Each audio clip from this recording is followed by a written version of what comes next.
David has always been a methodical man. At 38, he prided himself on being one of the most respected directors of a multinational technology company. His dedication to his work, often to the detriment of his personal life, has taken him to the top, but it has also taken him away from precious moments with his wife, Emily. They met one fall afternoon, when he was just a young analyst and she was taking her first steps as an interior designer. The connection was immediate, built on common interests and shared dreams. Emily, now 35, was the kind of woman who seemed to carry the world with a smile. Always optimistic and creative, she found beauty in every detail, from a flower in the garden to a forgotten piece of fabric in her studio. Despite their busy lives, she made a point of keeping the house in order and creating a cozy atmosphere for both of them. It was this gentleness that often helped David relax after long days at work, even if he rarely reciprocated the same care. The marriage of more than a decade had gone through ups and downs, like any long relationship, but lately Emily had felt a growing disconnection. David, although loving in his practical way, seemed more distant. He spent more time at meetings and corporate events than at home, which left her feeling lonely. She compensated for this loneliness with creative projects, decorating the house with touches she hoped would catch his eye, but her attempts were often met with an apathetic comment or a simple, "That's great, darling." The house they lived in was a reflection of their union. Located in an upper-middle-class neighborhood, it was spacious but not extravagant. Every corner seemed carefully thought out, the result of Emily's skillful hands. The kitchen, with its lightwood shelves and utensils hung as if they were part of a work of art, was the heart of the home. David's office, on the other hand, was cold and impersonal, full of stacked papers and screens that rarely displayed anything other than graphs and reports. Despite the differences, there was a solid routine. On Saturdays, Emily would try to take him for walks in the nearby park, where she enjoyed watching the children playing and the couples holding hands. David, however, would often turn away, claiming he needed to do something for work. His world seemed to revolve around the company, and Emily, despite loving her husband, was beginning to feel like a cog in the wheel. At company events, where David shone, Emily was the opposite. Although she was always by his side, wearing dresses she had designed for herself and flashing a perfect smile, she felt out of place. The conversation revolved around targets, investments and mergers, subjects that didn't interest her. On these occasions, she was content to be the supportive wife, listening to stories she didn't understand and laughing at jokes she didn't find funny. On the other hand, David saw Emily's efforts in a practical way, as a show of support. He was proud of her, but didn't understand the depth of her frustrations. For him, the marriage was stable. They had a beautiful home, secure finances and a routine without too much drama. But he didn't realize that, in the silence of the evenings, while he worked late, Emily would go to bed missing a conversation, a more genuine touch or a simple, "How was your day?" It was during one of these evenings that Emily started attending art events. At first, it was just a way out of the monotony, but she soon realized that these moments ignited something in her that had been extinguished. The creative world was full of vibrant and passionate people, and Emily felt inspired. She began to create bolder works, selling some pieces to small local galleries. Success brought a dose of self-confidence she hadn't felt for a long time, but it also planted doubts in her heart about what she really wanted for her life. David, for his part, was facing pressure at work. With a possible promotion in sight, he needed to prove that he was capable of handling greater responsibilities. This meant more travel, more meetings and less time at home. He knew Emily missed him, but justified to himself that it was all for their future. The dilemma of balancing career and personal life was not something he discussed with anyone, not even Emily. David's boss, Richard, was an imposing figure. With his impeccable posture and undeniable charisma, he was admired by everyone in the office.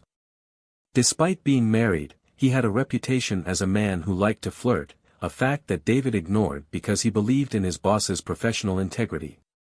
Richard often complimented David in public, which only increased his subordinates' admiration for him.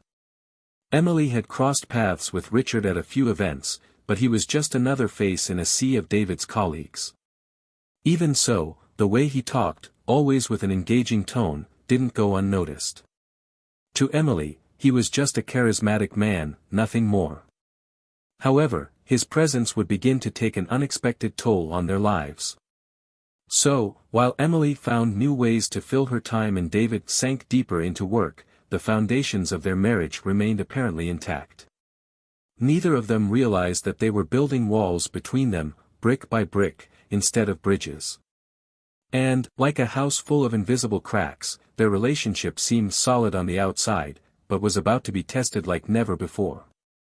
When the lights went out in the house, the two of them lay side by side, but the silence between them seemed more deafening every night. The routine went on, and what had once been comfort now began to feel like inertia.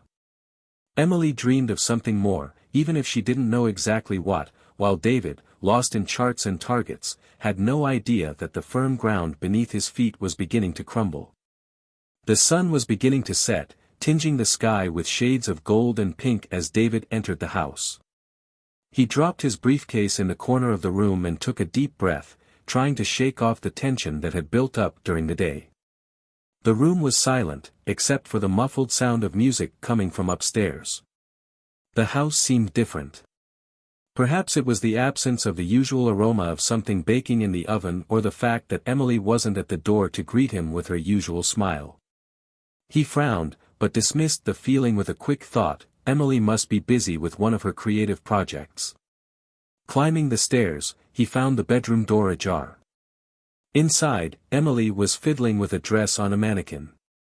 She didn't notice him immediately, and David stopped, watching her. It was rare to see her so focused, lost in a world of her own. He wanted to call out to her, but for some reason hesitated. Instead, he went down to the kitchen in search of something to eat. Over the last few months, David's frequent absences had become routine, as had the long periods when Emily seemed to prefer her own thoughts to his company. Even so, there were times when she made a point of maintaining the bond. A special dinner here, an affectionate note there. Small gestures that, for her, carried a giant effort to reconnect. But David's response was almost always the same: "Very nice, darling," said automatically, as he flicked through his cell phone. Across town, at the office, David was facing a growing dilemma. Richard, his boss, seemed more involved in his life than necessary. The man took an unusual interest not only in David's reports, but also in his personal life. Questions about Emily popped up here and there, disguised as conversations about corporate events. David, although initially flattered by what he interpreted as admiration, began to sense that there was something strange about Richard's behavior. But, like everything else in David's life, this was pushed aside, buried by the pressure of work targets. Emily, on the other hand, was experiencing a silent transformation. Her days were filled with a mixture of domestic routine and the new friendships she cultivated at art events. On one of these occasions, she met Laura, an insightful art curator who seemed to understand her frustrations without Emily having to verbalize them. Laura was direct, witty and, at the same time, dangerous. It was she who, in a casual moment, suggested that Emily should explore her emotional independence, a concept that, until then, had seemed distant. "You live so much for others that you forget about yourself," Laura had said in a friendly but incisive tone. Emily laughed nervously, but the words stayed in her mind for days, like a melody she couldn't forget. It was in this context that Richard reappeared in her life, this time unexpectedly. He met her at an exhibition promoted by the company where David worked. Emily was reluctant to attend, but Laura had encouraged her, insisting that it would be good to expand her network. During the event, Richard was warm, interested in her work and especially her ideas. He made a point of complimenting her, something Emily didn't hear very often, and at one point suggested that they meet to discuss a possible partnership between the company and local artists. The following meetings were occasional, always justified by some apparently professional reason. But as time went by, Emily began to feel something she hadn't felt for years, a good kind of nervousness, that kind of excitement that came from intense conversations and lingering glances. She had no intention of overstepping any boundaries, but she couldn't deny that Richard's attention filled a void that she had learned to ignore. Meanwhile, David remained immersed in his work, oblivious to the changes around him. He did notice that Emily seemed livelier, even more creative. But he attributed this to her projects, never imagining that there was someone else contributing to this new energy. His focus was on winning the promotion that Richard had casually mentioned in a recent meeting. "If you keep up the pace, David, you can expect great things in the future," Richard had said with a smile that now seemed to carry an extra weight. That evening, David arrived early, determined to spend quality time with Emily. He prepared a simple dinner and invited her to sit with him in the dining room, something they hadn't done for weeks. Emily looked surprised, almost bewildered, but accepted. During dinner, he tried to strike up a conversation, asking her about her projects and the exhibitions she was organizing. She replied, but her answers were short, as if something was holding her attention elsewhere. "Are you all right, Emily?" David asked, putting his fork on the table and looking at her with a sincerity he rarely showed. "I am, of course. Just tired, I guess." She smiled, but it was a distant smile, the kind he couldn't decipher. Later, while David was lost in emails at the office, Emily received a message on her cell phone. It was from Richard. He mentioned something about an important company event and suggested that they meet beforehand to discuss some details. She hesitated, her fingers hovering over the keyboard, but eventually replied in the affirmative.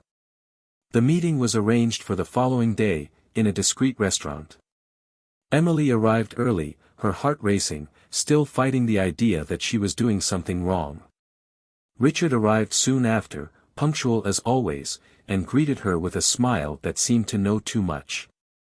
The conversation began casually, but quickly evolved into something more personal. He made her laugh, something Emily hadn't done very often recently. And as the evening drew to a close, he held her hand briefly but meaningfully. Emily felt a whirlwind of emotions that left her torn between guilt and desire. That same night, David, already in bed, felt Emily's side of the bed empty. He heard light footsteps downstairs and went downstairs to find her sitting on the sofa, cell phone in hand and an expression he couldn't identify. "Aren't you coming to bed?" he asked, and she replied with a nod before turning off her phone and going upstairs. A few days later, it was on a Saturday that everything came to a head. David had decided to surprise Emily, something he rarely did. He planned a special dinner and arrived home early, eager to share a moment with her. But when he arrived, he saw something that froze his world in place. Emily was rushing out of the front door, getting into a car that he recognized instantly. It was Richard's. David couldn't move. David couldn't move. The image stuck in his mind like an open wound. He sat on the sofa, his head spinning, as he tried to understand what it meant. His heart was heavy, and a feeling of deep betrayal gripped every part of his being. He knew something was wrong, but he had never imagined it. Night fell, but the light in the living room remained on, while David, static, waited for Emily to return. And when she finally came in, he was there, waiting, with the most devastating silence she had ever faced. Emily entered the house hesitantly, feeling the weight of a day that seemed about to collapse. The silence in the room was her first clue that something wasn't right. Usually, even late at night, there was the distant noise of the television or the sound of David typing in his office. But this time, there was only the muffled sound of his own footsteps. In the middle of the room, David was sitting motionless, his eyes fixed on an undefined point on the floor. On the coffee table, a half-full glass of wine and a sealed envelope. The atmosphere seemed charged with an electric tension that made Emily stop at the same moment. "David?" She tried to sound casual, but her voice came out weak. He raised his eyes slowly, his expression emptier than she had ever seen it before. For an instant, Emily felt as if she were in front of a stranger. "Do you want to sit down?" he asked, indicating the sofa with a shake of his head. His voice was low but sharp, as if he were controlling a rage that was about to boil over. Emily hesitated, but ended up sitting on the edge of the sofa, keeping her distance. "Are you all right?" she asked, trying to fill the suffocating silence. David didn't reply immediately. Instead, he picked up the envelope from the table and placed it in front of her. "Do you know what this is?" he asked, his voice firm. She looked at the envelope, confused. "I have no idea." "What is it?" "It's a financial report." He crossed his arms, leaning back in the armchair as if preparing for a fight.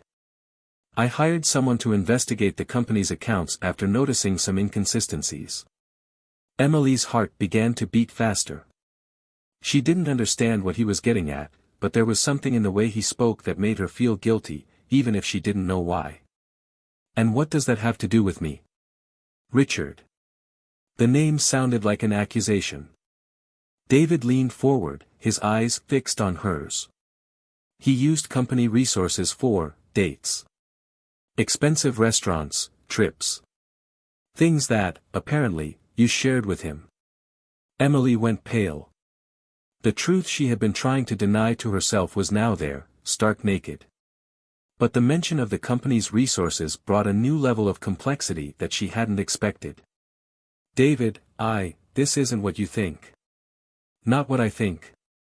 He laughed, a bitter, incredulous laugh. "Then please explain, Emily. Explain the dinners in restaurants that I could never afford. Explain the hotel stays that don't even appear on our card. Explain how you allowed this bastard not only to cheat on his wife, but also to use me as a puppet in front of the whole team." "I didn't know." She shouted, her voice laced with emotion. "I had no idea he was using company money. I never asked for any of this." "But you did, didn't you?"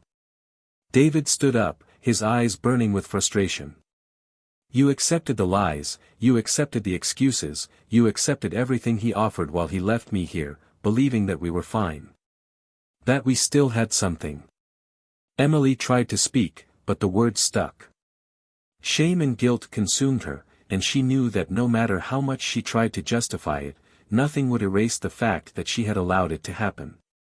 David started pacing the room, trying to contain his anger. "The worst thing of all, Emily, the worst thing is that he knew. He knew exactly what he was doing. Richard used me, used my trust. While I was working all night, trying to get the promotion he promised, he was with you. How do you think that makes me feel?" Emily collapsed on the sofa, the tears finally escaping. "David, I'm sorry. There are no excuses for what happened. I just lost myself. I was so alone, and he came along saying everything I wanted to hear. I didn't mean to hurt you." "But you did." David interrupted, his voice rising. "You destroyed everything we built together. And for what? For attention? For fun? Did you even think about how it would affect me? I never wanted it to go this far." Emily sobbed. I just wanted to feel alive again." David turned around, staring at her with an expression of pure disgust. "And this is my fault? Because I worked to make sure you have the life you've always wanted? Because I trusted you while you were out there, trying to do what's best for us?" Silence fell between them, heavy as lead. David sat down again, this time closer, his eyes fixed on hers. "You know what hurts the most, Emily? It's not just the betrayal. It's the fact that you knew how much I trusted Richard.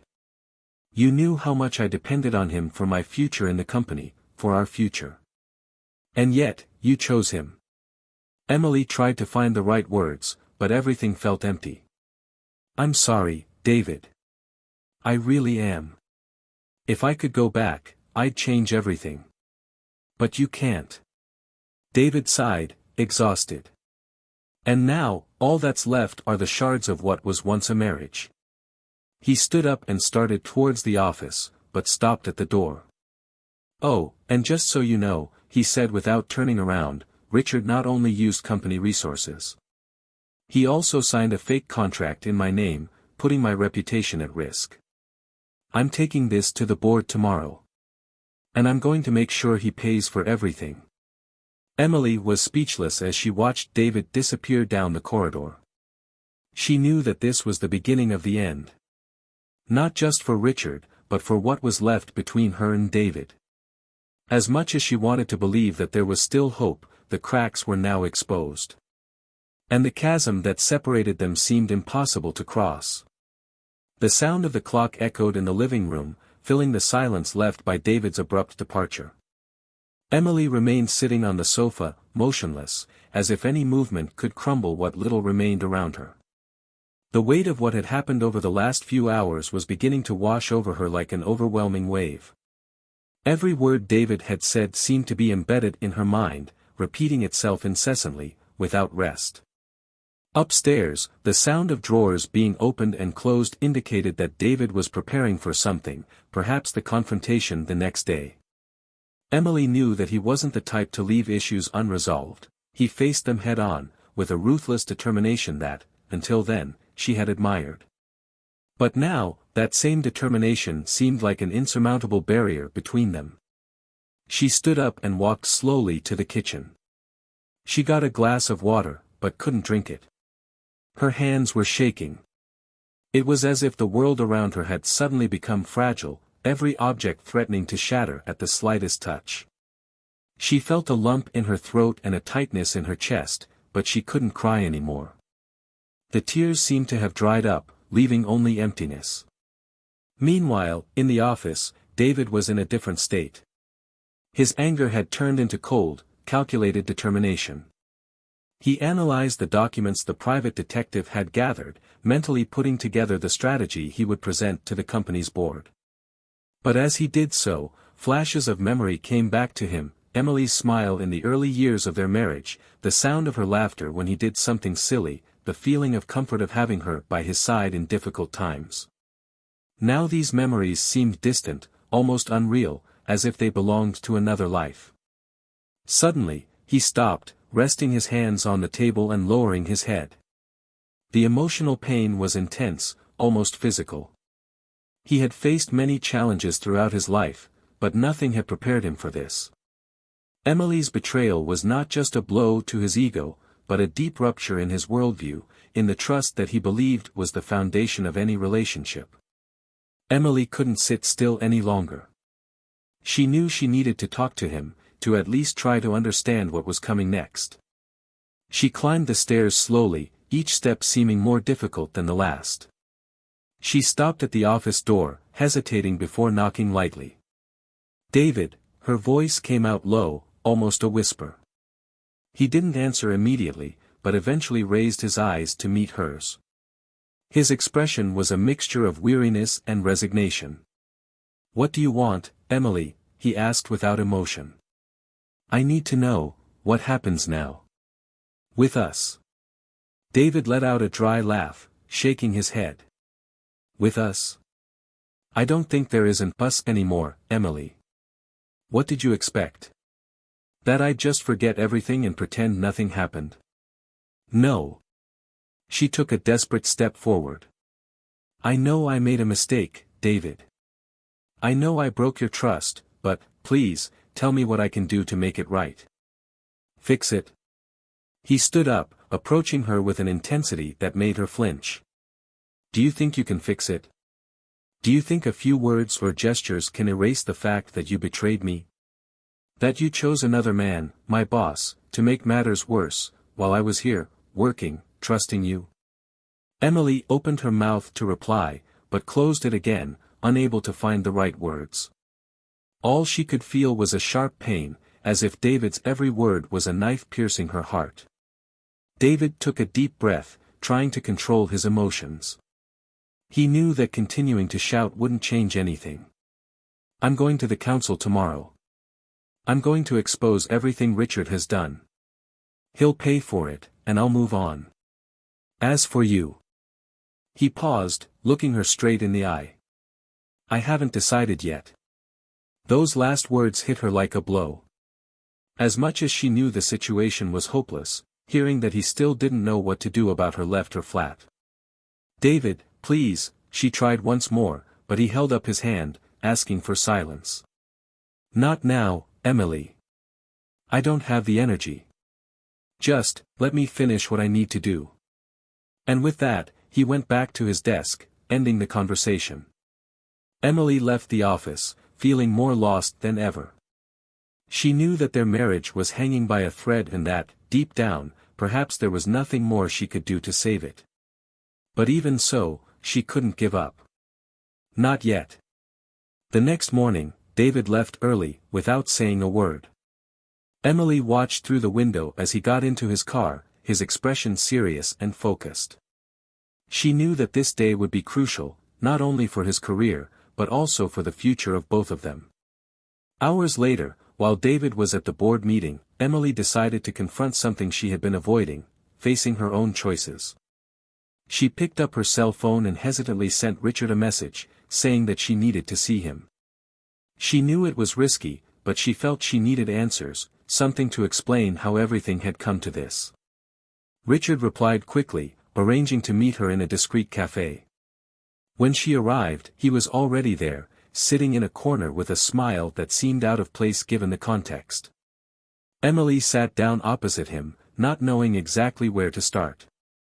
"So, Emily, what can I do for you?" he asked casually, as if nothing was wrong. "I want to know the truth, Richard. About all of this. About what you really intended." Richard laughed softly, leaning forward. "The truth? The truth is that I saw an opportunity and I took it. You were a pleasant distraction, nothing more." Emily felt a shiver run down her spine. His words were cold, almost calculating, and made it clear that, to him, she had never meant anything more than a hobby. "Did you know what this would mean for me? For my marriage?" she asked, her voice breaking. "I'm not responsible for your choices, Emily." He shrugged, picking up his coffee. "You knew what you were doing. If you went too far, that's your problem." Anger began to bubble up inside her, mixed with shame and regret. She realized, right then and there, that she had been manipulated. Richard wasn't just a charismatic man, he was calculating, manipulative, someone who used people to achieve his own goals. Emily left the cafe with an even emptier feeling. She knew she needed to tell David everything, but the fear that this would be the final blow to an already crumbling marriage paralyzed her. As she walked home, the weight of her choices seemed to crush her, and the only thing that kept her going was the faint hope that perhaps there was still a chance of redemption. On returning home, Emily found the door unlocked. David was in the living room, holding an envelope. He looked at her, his expression indecipherable, and simply said, "We need to talk." Emily sat down opposite David, the weight of the moment tangible in the air between them. The envelope he held felt like a physical and emotional barrier, something that separated them for good. He placed it on the table with a controlled gesture, but his gaze on Emily was anything but calm. There was hurt, disappointment and something even harder to define, the end of a story. "This here," began David, tapping the envelope lightly, "is the last piece of the puzzle. I went to the council today and Richard is finished. I exposed everything, the embezzlement, the fraudulent contracts, the personal favors paid for with company funds. He was fired on the spot. And guess what, it's not going to be easy for him to escape criminal prosecution." Emily sat still, absorbing every word. David's cold tone was more painful than any scream could have been. "But that's not all," he continued, leaning forward. "In the midst of all this, I realized something. Richard may have manipulated you, used you, but you made your own decisions. And those decisions broke something that can never be repaired between us." She opened her mouth to speak, but he held up his hand, silencing her. "Wait. You'll have a chance to speak, but first let me finish." He took a deep breath, as if he needed to gather all the strength he had left. "I loved you, Emily. I loved you in a way that blinded me to what was happening. But now I see everything clearly. There's no more us. And, as much as it hurts me, it's the only decision I can make. Emily's world seemed to fall apart. His words were not an outburst of anger, but a cold, final sentence. David, please. I know I made a mistake. I know I've destroyed your trust, but I want to make it right. I want to fight for us. You should have thought of that before, he replied, his tone a mixture of sadness and resignation. I can't go on living with the shadow of what happened. It's going to consume us, and I don't want to be someone who's bitter and resentful. It's not fair on me, and it's not fair on you. David stood up, took the envelope and put it in her hand. Here are the divorce papers. My lawyer has taken care of everything. You'll have enough to start again, Emily. I don't want to see you destitute, but our story ends here. Emily couldn't hold back her tears. She knew there was nothing more she could say or do. David's mind was made up, and the pain of it was unbearable. She watched him leave the room, taking with him the last parts of the man she once believed she knew completely. David left the house that same night, without looking back. He spent the next few days sorting out the practical details of the separation and avoiding any unnecessary contact with Emily. Deep down, he knew he needed to rebuild his life, but he wasn't sure how to start. For a while, he immersed himself even more in work, taking on new projects and emotionally distancing himself from anything that might seem personal. It was at a conference, months later, that he met Sophie, a psychologist who worked in corporate counseling. Unlike Emily, she had a direct approach and a sense of humor that disarmed even David's most rigid defenses. They began chatting about trivial topics, but gradually the connection grew. Sophie not only understood David's pain, but also encouraged him to open up to the world again. Although he still bore the scars of what had happened, for the first time in a long time, he felt that there could be hope. Emily faced a difficult few months. The weight of the divorce and the public shame, especially after Richard's fall, was almost unbearable. Some of her closest friendships disappeared, while others became fragile. She tried to get back to work with her artistic creations, but inspiration seemed to have disappeared along with her old life. Eventually, she started attending a support group for women facing emotional and psychological challenges. It was there that she began to understand the motivations that led her to make such devastating decisions. Little by little, she began to rebuild her self-esteem and rediscover her identity away from David and everything that had happened. Richard, on the other hand, faced an abrupt fall. With no job, no credibility, and a criminal investigation hanging over him, he saw his connections disappear one by one. His wife left him as soon as the details of the financial embezzlement and the affair with Emily came to light. He tried to rebuild his career, but his destroyed reputation made this almost impossible. In the end, Richard disappeared from the scene, leading a reclusive and solitary life. He never apologized for his actions and continued to blame others for his downfall. A few years later, David and Sophie were together, happy in a life he never imagined he would have after the divorce. Emily, although still carrying regrets, had found a new passion in her work and learned to deal with her choices. At the same time, Richard was just a distant memory, a reminder of the consequences of choices made without considering the impact on others. What did you think of this story? Leave your opinion in the comments, we want to know what you think about each character's choices. And if you liked the video, don't forget to subscribe to the channel for more stories like this. Remember, here on the channel, we don't support any kind of betrayal. Our stories are fictional and serve as a reminder of how infidelity can devastate lives and relationships.